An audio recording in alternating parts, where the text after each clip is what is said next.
Cette semaine, nous avons franchi un cap historique. 1 million d'abonnés selon YouTube. 1 million malgré le déréférencement, malgré les algorithmes qui nous enterrent, malgré la volonté de cette plateforme d'invisibiliser TV Liberté. Ce succès, il ne doit rien aux puissants, il vient de vous seul.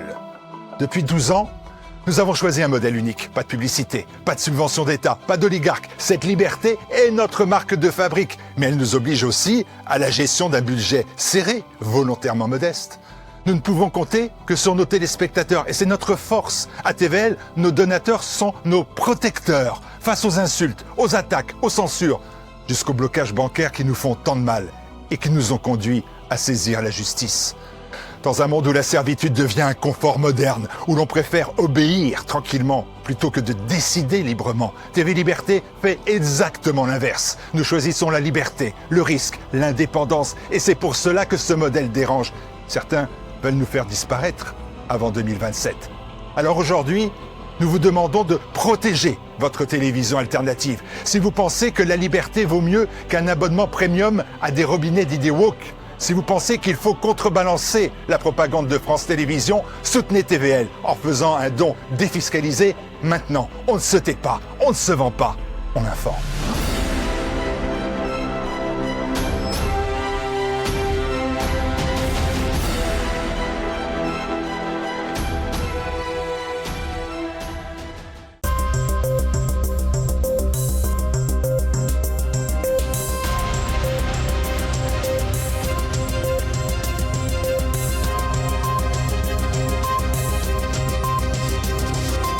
Madame, Monsieur, bonsoir. À la une de cette édition, la paix de Trump face à la cacophonie des différents plans de résolution du conflit russo-ukrainien, tandis que du côté ukrainien, les difficultés s'accumulent. Il sera ensuite question des avoirs russes gelés, un sujet explosif, et enfin la bataille des droites et un peu du centre. L'idée d'une primaire réapparaît, mais est loin de faire l'unanimité dans son principe et dans son organisation.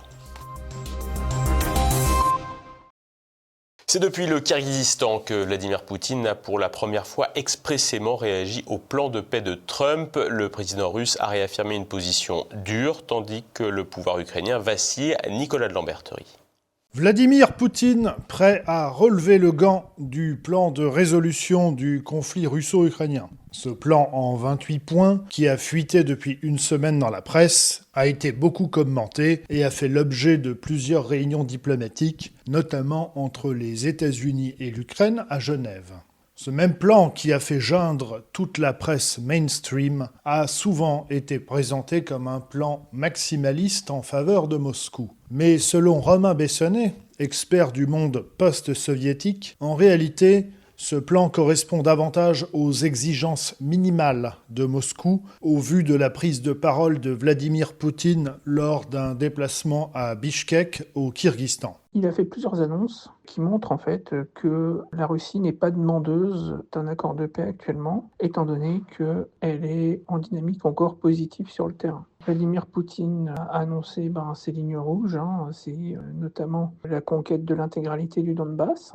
Pour lui, en fait, le plan 28 points qui, d'après les élites ukrainiennes, est complètement inacceptable, en fait, est pour lui une base minimale qui serait le début d'un processus de normalisation des relations entre l'Ouest et la Russie. D'ailleurs, Vladimir Poutine a précisé qu'il ne souhaite pas signer d'accord avec l'Ukraine car il a des doutes sur la légitimité du pouvoir ukrainien actuel, étant donné que le président Zelensky a vu son mandat prolongé sine die, alors qu'il n'y avait aucune décision du tribunal constitutionnel ukrainien autorisant cela et que ça va à l'encontre du texte de la constitution ukrainienne. D'après lui, seule la Rada, c'est-à-dire le Parlement ukrainien, serait légitime à négocier avec la Russie et à signer quelque chose. Ensuite, Vladimir Poutine s'en est pris aux Européens et à l'élite occidentale qui veut, je cite, continuer à voler de l'argent et à sacrifier jusqu'au dernier Ukrainien.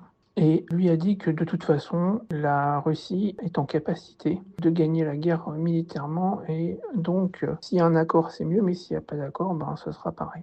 On a aujourd'hui un pouvoir russe qui est sur une position dure. D'ailleurs, Vladimir Poutine a déclaré en plus que, bien sûr, la composition territoriale de l'Ukraine devrait être réglée en fait par des référendums locaux pour savoir quelle partie du territoire ukrainien devrait rester dans l'Ukraine et quelle partie du territoire devrait en être séparée. C'est une rhétorique qui rappelle celle du début de la guerre du mois de février 2022. Côté ukrainien, les difficultés s'accumulent. L'Office anticorruption, piloté par les Américains, a perquisitionné aujourd'hui chez Andrei Yermak, le chef de cabinet du président Zelensky. Outre les difficultés gigantesques que cela peut occasionner à Volodymyr Zelensky en interne, on peut clairement soupçonner que les Américains utilisent cet outil anticorruption pour déstabiliser le pouvoir ukrainien et le contraindre à négocier avec les Russes. En ce qui concerne la ligne de front, les forces armées de la Fédération de Russie progressent rapidement dans le secteur de Zaporijia et semblent déjà être entrées dans la petite ville de Gouyaïpoye, après que des unités ukrainiennes se soient retirées sans instruction des villages se trouvant en amont de la ville. Pour les Russes, avancer rapidement dans Zaporijia est d'autant plus intéressant que selon le plan américain en 28 points, c'est sur la ligne de front que serait déterminée la future frontière dans cette oblast. Au rythme où les Russes avancent, ils pourraient prendre d'assaut la ville de Zaporijia d'ici l'été 2026, si la guerre se poursuit d'ici là. Du côté de Pokrovsk, des combats violents se poursuivent, les forces armées ukrainiennes ayant même mené plusieurs contre-attaques avec certains succès. La situation n'est pas claire, mais les troupes ukrainiennes semblent bel et bien encerclées dans l'agglomération de Pokrovsk-Mirnograd, soit physiquement, soit en raison de la couverture par les drones russes de la dernière voie de sortie. Mais selon Romain Bessonnet, c'est surtout sur le plan économique que l'Ukraine rencontre le plus de difficultés, étant donné que la Russie semble poursuivre depuis longtemps l'objectif de rendre l'Ukraine infinançable pour les Européens. Sur le front économique, pour l'Ukraine, des mauvaises nouvelles s'accumulent, étant donné que le FMI a sorti son projet de mémorandum qui est draconien pour l'Ukraine, étant donné que le FMI donc, propose 8 milliards de financement à l'Ukraine sur les 3 prochaines années. Mais ces 8 milliards en fait, sont conditionnés à une politique d'austérité budgétaire, notamment une augmentation massive des impôts qui est réclamée pour augmenter l'autofinancement du pays. Les différentes fédérations professionnelles, donc depuis 3 jours, manifestent leur mécontentement vis-à-vis du gouvernement ukrainien. Hier, c'était la Fédération des agriculteurs. Aujourd'hui, c'est la Fédération minière d'Ukraine qui menace le gouvernement d'une catastrophe économique dans leur secteur si les tarifs ferroviaires pour les marchandises ne sont pas revus à la baisse. Il y a une hausse qui est prévue à partir donc, du 1er janvier de cette année de 40% de ces tarifs. Pour les entreprises concernées, ce serait la mort économique. Enfin, pour dernier point, le système électrique va de plus en plus mal, étant donné que les coupures de courant en fait se multiplient dans les grandes villes ukrainiennes. Et une députée ukrainienne a annoncé que ces coupures allaient continuer pendant encore plusieurs mois et qu'elles vont s'aggraver à mesure que les températures vont se refroidir. On a un début d'hiver qui est exceptionnellement chaud là, depuis quelques jours, mais les coupures de courant vont s'intensifier si les températures baissent donc dans les prochaines semaines. Et pendant ce temps, l'Union européenne semble se disperser dans des fantaisies. La représentante de la diplomatie européenne, l'Estonienne Kaja Kallas, a même affirmé que ce n'est pas l'armée ukrainienne à laquelle il faudrait imposer des quotas, mais l'armée russe. Même Gérard Haraud, ancien ambassadeur de France aux États-Unis, qu'on ne peut pas franchement soupçonner d'accointance avec Moscou, a poliment qualifié le propos de Kaja Kallas de rêveur. Notons également qu'aujourd'hui, le Premier ministre hongrois Viktor Orban a rendez-vous à Moscou avec Vladimir Poutine pour, selon Orban, négocier avec la Russie la poursuite des transactions énergétiques entre la Hongrie et la Russie. Une façon assez démonstrative de rejeter la prise de décision de l'Union européenne de bloquer définitivement toute importation énergétique russe d'ici 2027. Mais cette visite pourrait aussi être liée à la volonté de maintenir l'organisation du sommet de Budapest, qui avait été envisagé il y a 1 mois pour une rencontre tripartite Russie-Ukraine-États-Unis. Mais qu'importe la date et l'issue exacte de la fin du conflit. Outre évidemment la malheureuse Ukraine, On peine à voir comment l'Europe se remettra de ce conflit, tant l'élite qui la dirige semble désireuse de poursuivre l'ambiance guerrière pour justifier d'une part son endettement sans fin et d'autre part maintenir sa légitimité politique défaillante. Panique à Bruxelles pour financer l'Ukraine. Ursula von der Leyen a encore promis d'aider Kiev à couvrir ses besoins financiers entre 2026 et 2027. Elle se retourne de nouveau vers les avoirs russes gelés en dépit des risques d'un tel dispositif. Explication Édouard Chadon. Une proposition juridique imminente. Elle le veut depuis des mois. Ursula von der Leyen a annoncé le 26 novembre présenter dans les jours prochains un texte sur l'utilisation des actifs russes gelés en Europe depuis le début du conflit en Ukraine. L'Allemande a martelé que l'Union s'était engagée à couvrir les dépenses de l'Ukraine en 2026 et 2027, alors que Kiev, qui a épuisé ses finances, a demandé une énième rallonge, cette fois de 70 milliards d'euros pour la seule année prochaine. La présidente de la Commission a indiqué vouloir épargner aux contribuables européens de payer seuls la facture. Rappelons que les contribuables américains, eux, refusent désormais de payer pour l'Ukraine par la voix de Donald Trump. Pire même, dans son plan de paix présenté la semaine passée, le président américain propose de remettre une partie de ses avoirs aux États-Unis et au Kremlin pour financer des projets de reconstruction. De quoi faire paniquer les Européens qui ne veulent pas laisser filer un tel trésor et qui veulent encore soutenir l'Ukraine à bout de bras. Alors les 193 milliards d'euros d'actifs russes sont une tentation trop forte. Ils sont pour l'heure détenus par Euroclear, dépositaire central belge basé à Bruxelles, depuis leur gel en vertu des sanctions prises contre Moscou. En mai 2024, l'UE avait déjà décidé d'utiliser les intérêts générés par ces actifs, de l'ordre de 3 milliards d'euros par an, pour rembourser un prêt de 50 milliards du G7 à Kiev, un détournement déjà qualifié à l'époque de vol par Moscou. Or, ce 28 novembre, le Premier ministre belge Bart De Wever a prévenu Ursula von der Leyen que la saisie d'avoirs russes compromettrait les efforts de paix en Ukraine, selon Politico. Il y a un mois, la dernière tentative européenne avait échoué à cause de celui-ci. La Belgique avait en effet bloqué en octobre 2025 le plan exigeant des garanties contraignantes de tous les États membres pour partager les risques financiers et légaux, notamment des recours juridiques que la Russie pourrait intenter.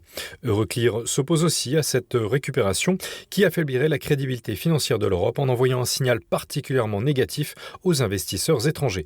Bien sûr, Ursula von der Leyen promet que son plan devrait respecter le droit européen et international. De la pure hypocrisie qui accélérera la fin de la domination occidentale, dénonce le fondateur du mouvement des localistes et ancien eurodéputé Hervé Juvin. Le respect des contrats privés est la base d'une société de liberté. C'est ce que l'Union européenne ne respecte pas en se livrant d'abord au gel des avoirs russes et ensuite en évoquant un plan de prêt-relais qui reste à préciser au bénéfice de l'Ukraine. J'y reviens. Les actifs de la Banque centrale russe qui ont été gelés et peut-être qui seront saisis ont été parfaitement légalement acquis par la Banque centrale de Russie à la suite des transactions internationales, notamment de gaz et de pétrole, réalisées par la Russie. La saisie de ces avoirs est parfaitement illégale. Et d'ailleurs, je ne rencontre pas un dirigeant de banque centrale dans le monde. Je ne rencontre pas un responsable de transactions internationales dans le monde, hors Union européenne, qui ne se pose pas la question si la politique de mon pays contredit celle de l'Union européenne ou des États-Unis, est-ce qu'on va saisir les actifs de ma banque centrale ? C'est extrêmement grave parce que le gel des avoirs russes est très largement dans le mouvement de dédollarisation et dans la construction d'un système de règlements internationaux qui ne passe plus par le dollar et ne passe plus par SWIFT. SWIFT est un système de délation mondiale au seul bénéfice de l'Union européenne et des États-Unis. Maintenant, bientôt près de 40% des transactions commerciales internationales ne passeront plus par le système SWIFT, mais par le système développé à l'initiative de la Russie par la Chine en yuan, la monnaie nationale chinoise. Le nouveau plan serait cette fois, selon Politico, un prêt-relais. Les membres de l'UE emprunteraient sur les marchés pour prêter ensuite à l'Ukraine à long terme et à taux très très bas. Les actifs russes assureront alors le remboursement automatique. Emmanuel Macron soutient bien sûr la Commission, estimant en toute honte but qu'il revenait aux Européens de décider de l'avenir de ces fonds. Mais quel que soit le mécanisme, la Commission fait glisser l'Europe dans une opération de gangstérisme international, selon Hervé Juvin. Qu'est-ce qu'un prêt-relais ? C'est ce système qui vous permet, quand vous détenez un actif, chacun de nous, s'il détient un appartement, peut obtenir de l'argent simplement en gageant son appartement, en promettant la vente plus tard. Ce système du prêt-relais, ce qui va nous permettre d'emprunter sur les marchés, est-ce que l'Union européenne, à son niveau d'endettement public global, doit de nouveau emprunter ? C'est une grande question. Est-ce qu'elle doit de nouveau emprunter pour assister un des pays les plus corrompus du monde, avec des chiffres hallucinants qui sont en train d'être publiés sur le niveau de corruption qui sévit en Ukraine, c'est une autre question. Vous voyez bien qu'un prêt relais emprunté sur les marchés sur la base des actifs gelés russes, ça veut dire que tôt ou tard, ces actifs seront saisis. Mais il est très clair que si l'Union européenne procède à ce gel au nom du prêt relais qui conditionne la saisie future, c'est une opération de gangstérisme international que l'Union européenne se livre. Elle doit être condamnée parce que, in fine, c'est toute la fiabilité et la crédibilité du système européen et de l'euro lui-même qui est menacée. Si le plan échoue à convaincre les États membres, la Commission européenne a envisagé 2 autres options, des dons de ces mêmes États membres en fonction du PIB de chacun, ou un emprunt européen mais dont les intérêts seraient payés par les États. Des solutions coûteuses donc, une manière d'inciter à s'en prendre aux actifs russes. Rendez-vous le 18 décembre à Bruxelles, date à laquelle le document définitif sera présenté. Une primaire à droite, vilaine idée ou occasion de renaître, Laurent Wauquiez a en tout cas jeté un pavé dans la mare qui permet à son parti de s'interroger sur la marche à suivre pour 2027. Ce qui est certain, c'est que si on s'occupe que des Républicains, le candidat seul des Républicains, s'il y a d'autres candidats de droite, ne gagnera jamais.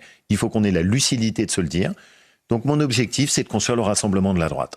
Et c'est pour ça que je me bats. J'ai vu Gérald Darmanin, j'ai échangé avec Éric Zemmour. Édouard Philippe. J'ai vu Sarah Knafo, je verrai Édouard Philippe.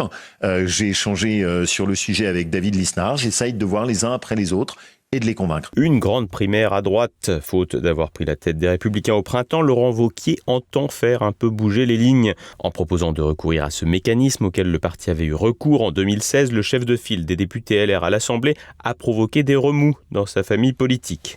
Pour Jean-Frédéric Poisson, président du parti VIA et candidat à la primaire à droite et au centre en 2016, ce principe de primaire est inadapté à la culture politique de la droite et implique par ailleurs que les perdants soutiennent leurs adversaires pour le scrutin ultime.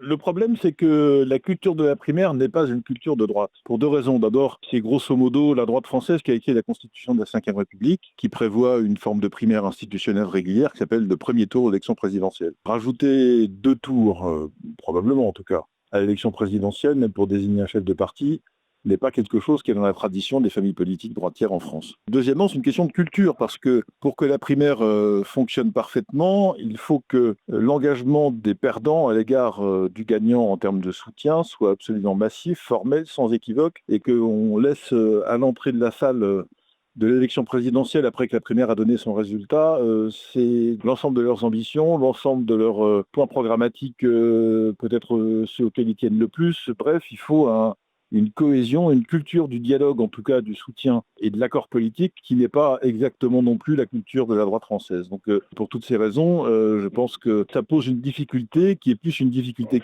culturelle et historique qu'une difficulté institutionnelle. Après, la nécessité de recourir à une primaire, elle est malgré tout le signe que la droite a du mal à se trouver un chef naturel. Un soutien des perdants qui ne va pas de soi. En 2017, à gauche, Manuel Valls, éliminé au second tour de la primaire socialiste, avait rallié Emmanuel Macron.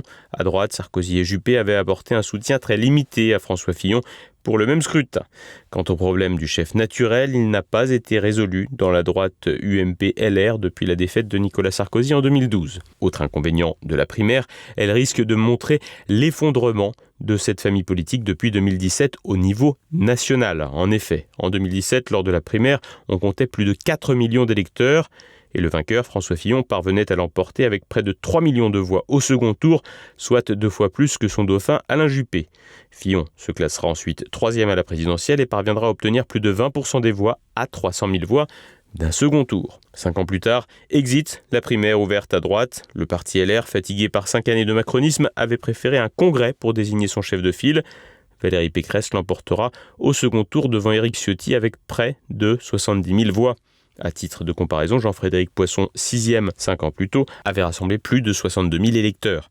Le faible engouement jusqu'au sein même de la droite, ainsi que la campagne catastrophique de Valérie Pécresse, mènera cette dernière sous la barre des 5%, sans remboursement de campagne donc, et loin derrière Éric Zemmour. Le parti Reconquête est d'ailleurs évoqué pour une hypothétique primaire, mais la présence de cette formation ne fait pas l'unanimité. Soutenue par Laurent Wauquiez ou David Lisnard, elle est écartée par Xavier Bertrand ou Gérald Darmanin. Et vous venez de nous dire tout le mal que vous pensez du Rassemblement national. Où est-ce que vous mettez Éric Zemmour ?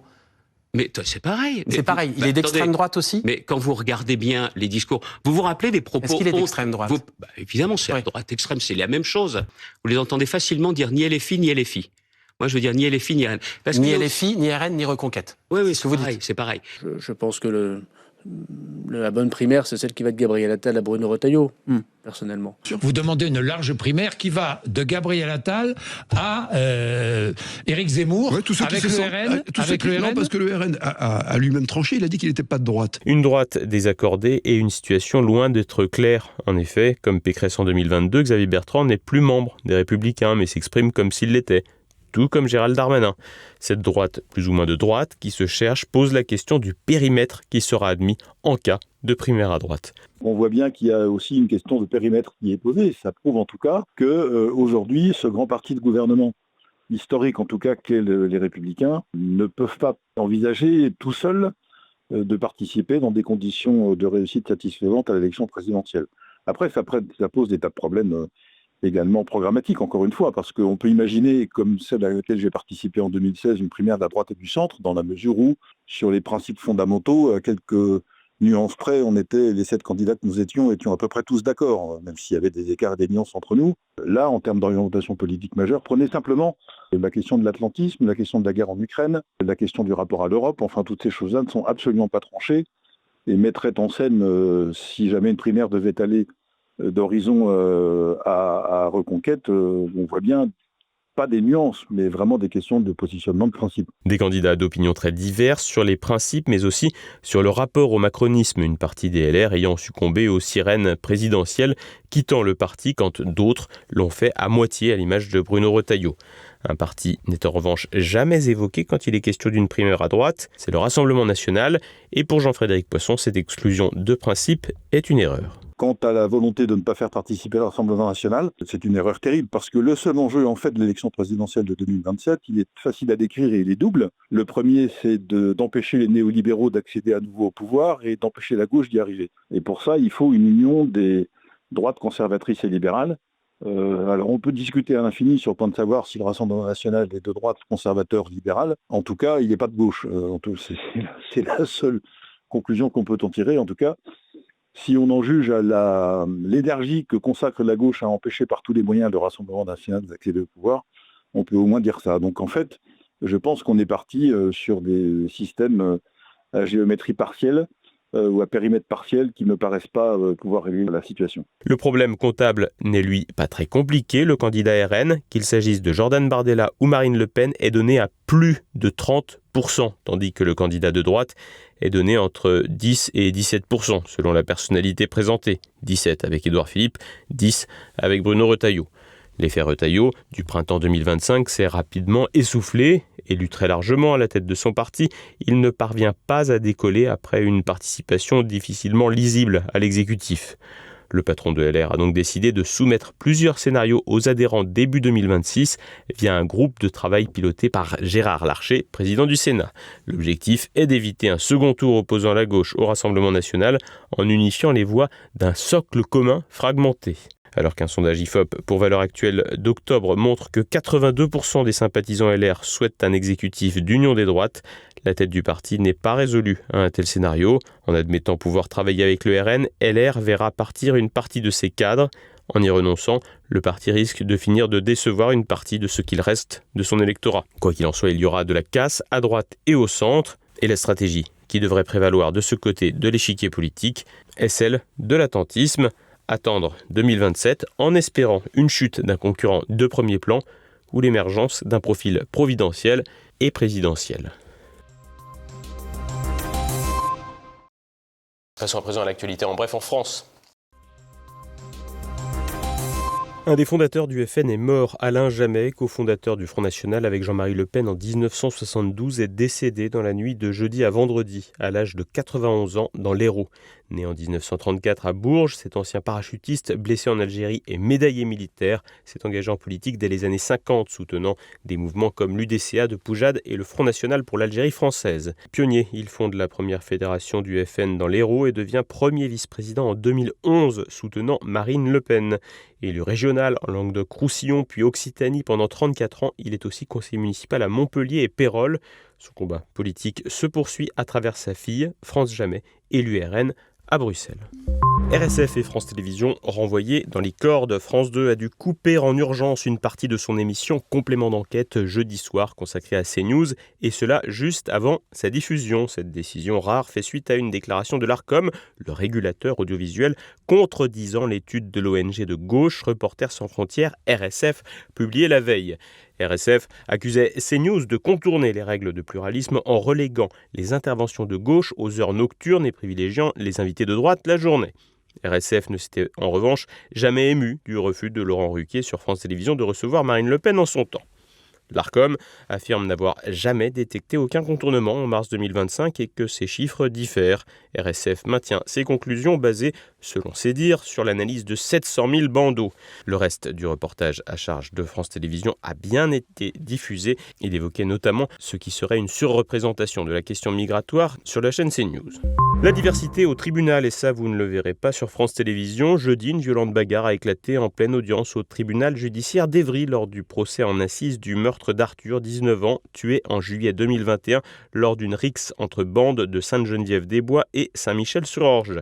Alors que l'accusé était interrogé, plusieurs dizaines de jeunes se sont affrontés à coups de poing et de pied dans la salle des pas perdus. L'audience a été suspendue, les belligérants exfiltrés par les forces de police. Les gauchistes auront eu raison de leur propre festival, le Festival international de la bande dessinée d'Angoulême 2026, qui devait se tenir du 29 janvier au 1er février 2026, est mis à l'arrêt, a annoncé mercredi 9e Art Plus, la société privée organisatrice depuis 2007, dans un courriel adressé à certains partenaires. Après le boycott massif des auteurs et éditeurs et le retrait des subventions publiques, l'édition semble irrémédiablement compromise. La crise déclenchée par le licenciement d'une femme salariée ayant porté plainte pour viol durant l'édition 2024 et alimentée par des années de défiance envers la gestion a conduit une large partie de la profession à refuser toute collaboration tant qu'un 9e Art Plus reste aux commandes.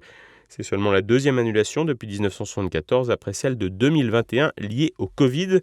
Pour vos bandes dessinées de Noël, vous pouvez consulter les sites des éditions du Triomphe et de Rénal Sécher Éditions qui n'ont jamais été invités au festival. Lyon-Bordeaux en TGV, la SNCF a confirmé jeudi l'ouverture mi-2027 d'un TGV Ouigo quotidien entre les deux villes pour des trajets d'environ 5 heures avec arrêt à Massy, Saint-Pierre-des-Corps, Poitiers et Angoulême. Cette liaison contourne délibérément le Massif central, provoquant la colère des élus et associations locales qui dénoncent le désintérêt chronique de la compagnie pour leur territoire. Pour ce nouvel itinéraire, la SNCF, qui vise 1 million de voyageurs par an sur cet axe et un billet sur deux à moins de 30 €, préfère rentabiliser rapidement ses anciennes rames TGV plutôt que de réhabiliter les lignes transversales existantes. L'actualité internationale en bref. Exil du président guinéen déchu le lendemain du coup d'État. Jeudi, Umaro Sissoco Embalo est arrivé au Sénégal le lendemain de la prise de contrôle de la Guinée-Bissau par des militaires. Le même jour, le général Hortan Tam, chef d'état-major de l'armée de terre, a été investi président pour une transition d'1 an. Leur motivation reste floue, ils affichent simplement l'intention de rétablir l'ordre, en particulier face aux barons de la drogue. Rappelons que la Guinée-Bissau est une plaque tournante du trafic entre l'Amérique du Sud et l'Europe. Coïncidence ou non, c'était le chef d'État désormais déchu de ce pays qui était un interlocuteur privilégié d'Emmanuel Macron en Afrique de l'Ouest. De quoi affaiblir un peu plus les relations diplomatiques de la France dans la région. Hong Kong, le bilan humain de l'incendie de Wang Fu Court à Hong Kong atteint 128 morts, 79 blessés et près de 200 disparus. Le feu, déclenché mercredi sur un chantier, a ravagé 8 tours en 2 jours. Alarmes défaillantes, matériaux inflammables et échafaudages en bambou ont transformé le sinistre en tragédie. 3 personnes ont été arrêtées pour négligence grave. Une enquête anticorruption est ouverte sur le chantier de rénovation. C'est le drame le plus meurtrier à Hong Kong depuis des décennies. Des inondations meurtrières en Asie du Sud-Est. Ce vendredi, le bilan provisoire de 145 morts en Thaïlande et 111 en Indonésie. Les pluies de mousson ont été aggravées par une tempête tropicale, provoquant des crues et des glissements de terrain. Dans de nombreuses habitations, l'eau montait jusqu'au 2e étage. En Thaïlande, le gouvernement a annoncé la suspension du chef de district de Hattayai, une grande ville du sud du pays. Il est accusé d'avoir échoué à répondre de façon adéquate aux inondations. Ce soir, le plus d'éléments. Demain, pour le Samedi politique, Élise Blaise reçoit Caroline Galacteros pour évoquer l'avenir de l'Ukraine entre le plan de paix de Donald Trump et le sabotage des Européens. Dimanche, les conversations de Paul-Marie Couteau et Terre de Mission. Et lundi, un zoom avec l'essayiste Rodolphe Carr. C'est la fin de cette édition. Merci de votre fidélité. À lundi.